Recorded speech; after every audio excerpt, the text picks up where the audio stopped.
আমি প্রত্যেক ক্লাসের শুরুতে একটু ছোট করে মোটিভেশন দিই, যাতে তোমার পড়াশোনাটার ধারাটা সবসময় বজায় থাকে, তুমি যেন পড়াশোনা থেকে ডিটাচড না হয়ে যাও। বুঝতে পারছো? আর ক্লাসগুলো খুব সুন্দর করে ঠিকঠাক ওয়েতে করবা। আর যারা ধরো অনেকে পাইরেসি করে ক্লাস করো, খবরদার এটা করবা না। আমি আমার একটা সত্য ঘটনা বলি। এই যে বগুড়াতে একটা স্টুডেন্ট বুয়েটে চান্স হয়েছিল, সে এসে মনে করো আমার সাথে, ভাই আমি পার্সোনালি একটু কথা বলি। তো কি পার্সোনালি কথা? তা আমি ওর কাছে গেলাম, ওই ছেলেটা এত ভালো, খুবই ভালো স্টুডেন্ট। এই রিয়েলাইজেশনটা আসলে দরকার যে ও পাইরেসি করে আমাদের ক্লাস পাইরেসি করে করছে, first year second year piracy করে ক্লাস করছে।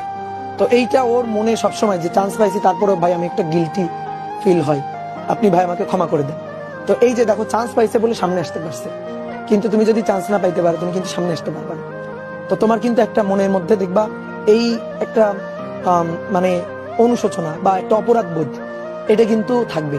একটা জিনিস জানো, নিজের কাছে তোমার যদি মনে হয় যে আমি অপরাধ করছি, এটা এটা আসলে খুব পীড়া দেয় নিজের ভিতরে। এটাই হচ্ছে সবচেয়ে বড় শাস্তি। তোমাকে কেউ জেল খাটায় শাস্তি দিতে পারবে না, তোমাকে কেউ ধরো ফাঁসিতে ঝুলায়, তোমার যদি নিজে থেকে রিয়েলাইজেশন না আসে যে আমি অন্যায় করছি, তোমাকে কেউ ফাঁসি দিলে ওটা আসলে তোমার শাস্তি হবে। বুঝতে পারছো? কেউ জেল খাটাইলে ওটা আসলে তোমার শাস্তি হবে না। নিজের ভেতর থেকে রিয়েলাইজেশনটা আসতে হবে যে আমি, হ্যাঁ আমার এটা আসলে করা ঠিক হয়। এটা হইলে তোমার মনে করো যে সকল ধরনের অন্যায় বা পাপ মোচন হয়ে গেছে। এই রিয়েলাইজেশনটা নিজের ভিতর থেকে আসতে হবে, ঠিক আছে?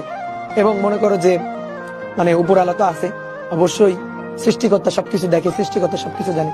সৃষ্টিকর্তার সাথে নিজের সম্পর্কটা রাখতে হবে ফ্রেশ, যে আমি অনেস্ট, সৃষ্টিকর্তার সাথে আমি অনেস্ট, যে আমি আসলে কোনো অন্যায় করি। সবসময় যে কোনো ব্যাপার, আমি শুধুমাত্র পড়াশোনার দিক দিয়ে বলতেছি না, যে কোনো ব্যাপারে সৃষ্টিকর্তার সাথে তোমার সংযোগটা যেন ফ্রেশ হয়, যেন সৃষ্টিকর্তার সামনে তুমি মুখ উঁচু করে দাঁড়াইতে পারো। বুঝতে পারছো? এই কনফিডেন্সটা নিজের মধ্যে রাখো।